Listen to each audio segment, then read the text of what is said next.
So guys, magtugtuyok ta diri karon sa barangay nga tapad sa amuang barangay para mangitag interview honon. So let's go.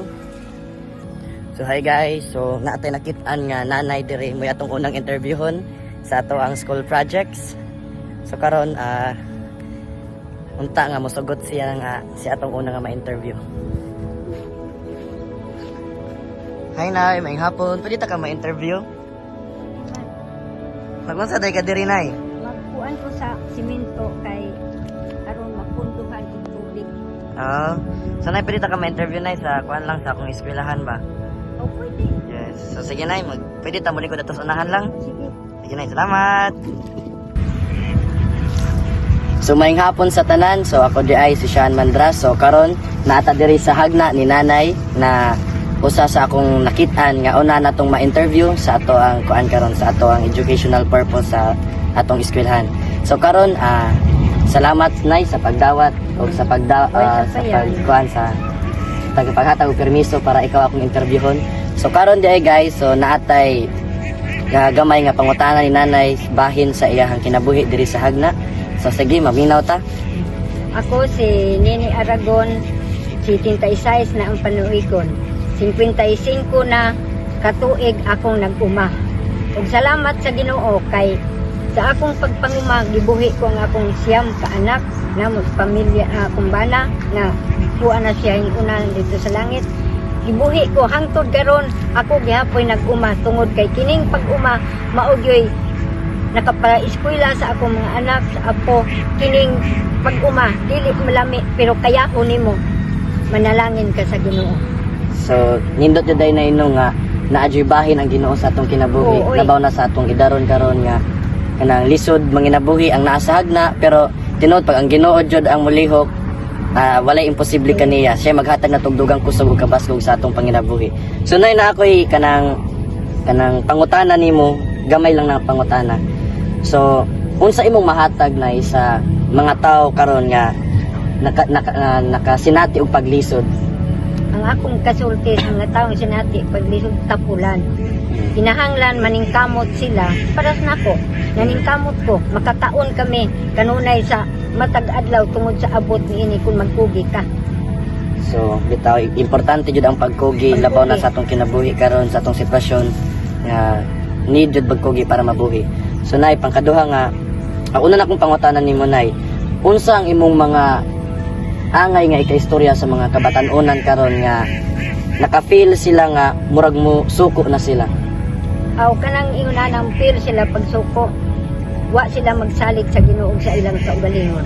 Kinahanglan jud mosalig ka sa Dios sa imong kaugalingon nga aduna kay kanang kusog kanunay pag umadi man kay lisod. Kung salig ka sa Ginoo nga tagaan kag kusog kanunay, ako si 76 na pero gihatagan pa kog kusog sa Ginoo. Amen. So tinuod jud day guys nga ang Ginoo mo'y maghatag natong dugang kusog. So pangkaduha na akong pangutanan nimo nay, so unsa daw kuno ang usa ka butang na motabang nimo para mapanatili ang imong positibo kanang sa kabila sa kalisdonon sa kinabuhi? Aw kana inaagi lang pud sa imong hangyo tabang sa Ginoo nga dili ka maglisod. Inana gyud ang kuan kun diyo na ka magsampit kanunay sa Ginoo manalangin kaniya dili ka gyud niya pasagdan. So importante jud nga manatili ta nga positibo dira sa tubangan sa Ginoo. Amen. So pangkatulo na ko nay nga pangutana nimo, ug mo ni akong last na pangutana. Kung makaistorya nimo nay ang imuhang kaugalingon sa katong mga niaging panahon nga ikaw, so unsa imong makaistorya niya? Aw ako makaistorya sa aging panahon daghan kay niadto sa wa pa ko mag-uma lisod mi sa diha nang nag-uma na nang tabang na ko sa pag-uma ayahay na ang kahimtang. Akong ikapuno sa mga tao nga kuan dili man lisod ang mag-uma kung magkugi ka. Amen. So guys, importante jud sa ato bisag sa edad ni nanay nagpakita jud na wala sa edad ang pagkugi, wala sa sitwasyon sa kinabuhi. Ang importante lang na magkugit ang tanan para lang mabuhi ta. So salamat nay sa imong gihatag na gamayng oras sa paghatag og permiso sa nga pwede ta ka ma-interview karon. So nay, salamat. Daghang salamat guys. So hi guys, we are here at Barangay Damulaan. So it's our second day, a rainy day. So suok-suok ta dire. para mangitag interview ho nun. Go! Hi! Hi, ma'am! Yes, ano yun? Pwede mo ma-interview, ma'am? Para saan? Ito guys. Pwede ka musod, ma'am? Hindi ko pasok. Para saan yan? Para sa eskwelahan, ma'am ba? Interview. Ah, okay. Sige. Pwede sa loob tayo kasi maulan. Pwede na, ma'am. Sige, pasok ka. Thank you, ma'am. Okay lang, church kasi ito eh. House church to. Okay na, ma'am. Sige, pasok. So mga ikot ko sa tanan, so naaday ta diri karon sa barangay Damulaan, diri sa house church na gamay na natin nakita nga tao nga pangkaduha sa atong interviewon. So siya si Kuan, siya ni mapailaila nato. So Tagalog day siya guys. So ako na siya nga istorya ganina nga pwede ra nga magbisaya ko kay makagets ko siya Bisaya, di ba ma'am? So karon mapailaila siya og iyang serbisyo diri sa iyang gamay nga house church. Magandang hapon. Ako pala si Dang. Isa akong pastora rito sa church, sa Pinpoy Jesus Church. Tagalog ako. Tagal na ako nito 4 years na. Pero yun nga, hindi ako marunong Bisaya. Pero nakakaintindi ako hindi na ako magbibenta. At ako ay may 2 anak, isang grade 8 at isang grade 5. So nagpapasura ko rito. Nagsimula ito sa mga kabataan. So ngayon, sa biyaya ng Diyos, maayos naman. So, nakakaintindi na ako, hindi na ako, ano yung salita niyo, mabaligya. Nakasagot na ako ng gamay. Yan. So ma'am, anak ko yung pangutanan before nakapangutanan sa pinakauna dyan na pangutanan. So, Salamat ha, kasi ako nagsasabi. wala ni Matt, ma'am. Wala ni siya yung Matt. Pangutanan ni siya. So, magkakbutan rin. Do you feel unworthy or a feeling of being useless? O who is the person or anything that makes you feel that you are worthy or not? Hindi ko, parang nagpapalang ito sa Miss Universe na ang tanong English. So, Tagalog lang ha. Okay naman, kapara siya ng translation. Oo naman, nakaramdam talaga ako ng paano mo na akong halaga, ano ka, nakaramdam din ako ng ano na, kung bakit ako parang tulad na to. At pinaparamdam din talaga sa akin na tao yan. Normal yan sa mundong ito. Pero before yan, before nung hindi pa ako nakakilala sa Diyos, nung panahon na ako pa yung susunod sa sarili ko, yung lalo na pag ano mo, yung may gusto ka, yung meron kang nais na mangyari lang sa ginagawa o binibigay ka sa mga tao na alam mo marami kasi sasabihin eh, lalo na sa mga kulay mo kabataan, di ba? Ang hirap naman yung mag-aaral. Di ba, may nasa-video-video pa kayo. Tapos ibigyan na kayo ng mababang grade sa mga teachers ko. Wag po kasi pinag-irasan po nila yan. Hago sa misal. Oo naman, naranasan ko yan. Di ba ma'am, natin yung mga tao na maligaw. Pero napoy tao na magpapil sa ako ang important. So ma'am, muna akong pinakalan ng pangutanan mo. Ano daw po ang usa ka payo na palaging nabibigay sa iyo ng ginhawa? Wow, the next question. Isang payo na alam ko, may Diyos na lang namin sa akin. May Diyos na hindi ako pabayaan. May Diyos na hindi ako iiwan. At may ibibigay sa akin, o may ibibigay na sa akin ng mga tao na hindi ako nagsa-judge. Kasi mahalaga yung importante yun at yung mayroong tao magbibigay sa'yo at handa ka yung makinig. Iba, puso yung mga kabataan. Kaya nga, ikaw ay ingatan sa sarili mo.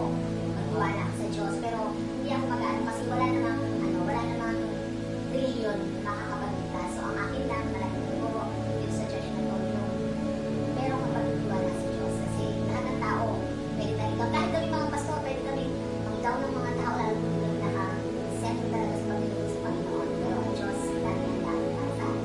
Hindi yan nilitin yung mga mali natin. Mga guys, papati mo kung sa ligaw yung pangutanan ng Diyos na to.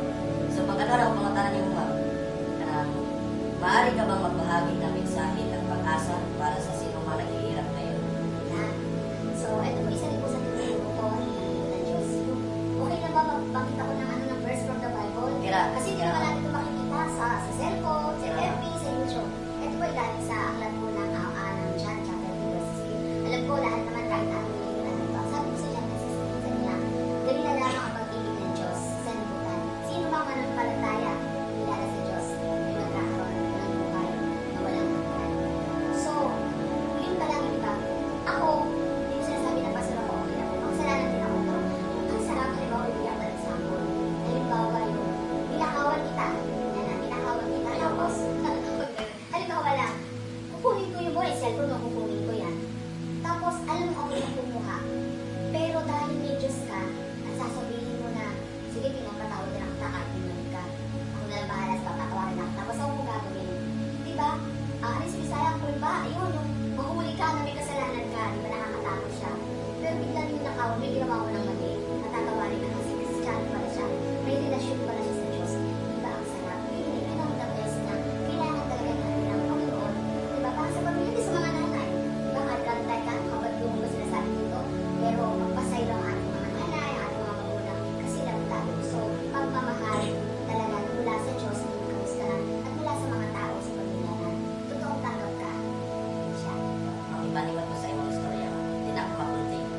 na akong last din mga pangutana.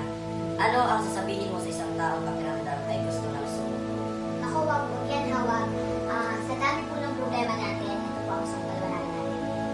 Kahit sino, mapamayaman, mapamahirap, ano ba mamaya, pinaalala niyo po, nagkaroon tayo, nandito na po ako noon, nagkaroon tayo ng pandemic.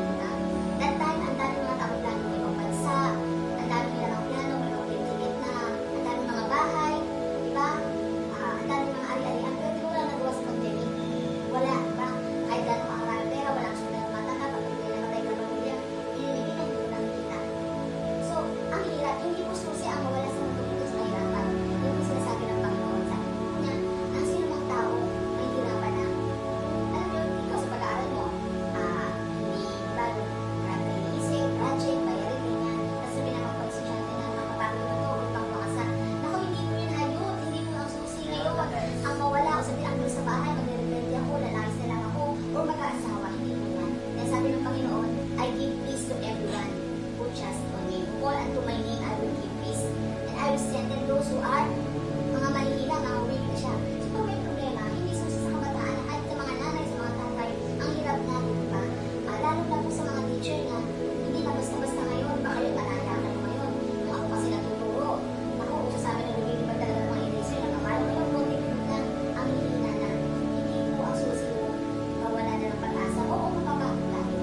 Pero huwag tayong hilito. Pagkakay sa Panginoon, kasi wala po siya lang talaga ang magbibigay sa atin ng kapisan, ng kapayapaan. Kaya, di ba, sa inyong kabataan yan, ang lalaki, oo, ay umiyak.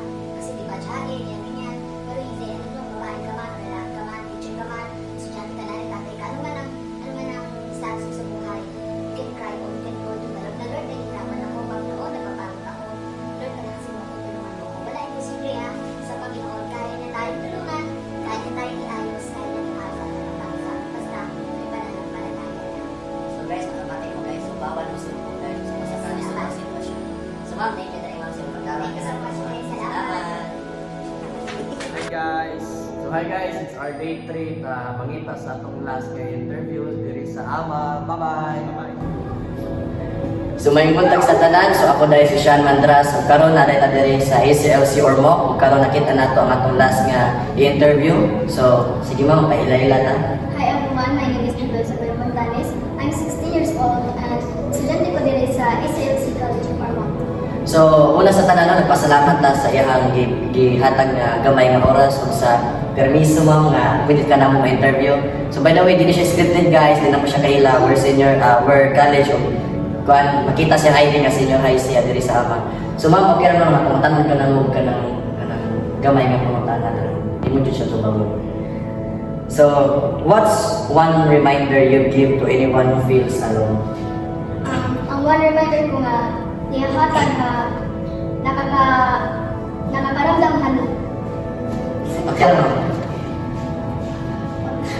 Sa akong tagalog ma'am, ano ang isang paalala na ibibigay mo sa sinumang nakaramdam ng pag-iisa? Ako ihatag kay okay ra nga mag-talk about ang iya personal problem ha usa ka tawo kay dili man ito malain nga mag-istorya nga iya about niya self. Wala niya nararamdaman. Okay, so importante jud na nga know everyone po. So pangkaduhan ako mapangutang ni Ma'am is paano mo inaalagaan ang iyong kalusugan pangkaisipan? So di ba ma'am, we're both student. So dili lalim ang kinabuhi ng estudyante. So di ba daghang school works, daghang projects, daghang mga bayron sa eskwelahan, especially ng school na dili sa private. So unsay mga kanang mga pamaagi nimo nga kanang unsa nimo pag-amping imong mental health? First thing is mag-manage ta og time kung asa ta kuan unsay oras mag-study ta or unsay oras nga ihatag ko na ang ato kaugalingon sa kung unsay ato gusto buhaton. So di ba basically tinod ang iyang istorya nga kung estudyante ta natay time management nga dapat atong ikahin sa atong studies kay kanang di lang ba kaya pag-eskwela atong giatiman as a student dapat ba tay mga responsibilities sa balay o nabag working students pa ta natin mga lain-lain yung mga responsibility. So importante jud as a student ang time management. So pangatlo, ang last na pangutanan nimo ma'am, if someone told you they're not okay, what would you do? ka istorya ko kung okay la ba or unsa iyang problem nga gihikip niya iya mind or iya ovary mo na. Tapos pagkatapos ito, if istorya talk na niya about na iya problema, okay. So okay na siya. So di ba kung na kay friends nga kanang na lonely or na mga problema nga ni mga amiga or amigo. So di ba ay mo siya ni-approach kung kamusta na ka, kung okay na ba ka.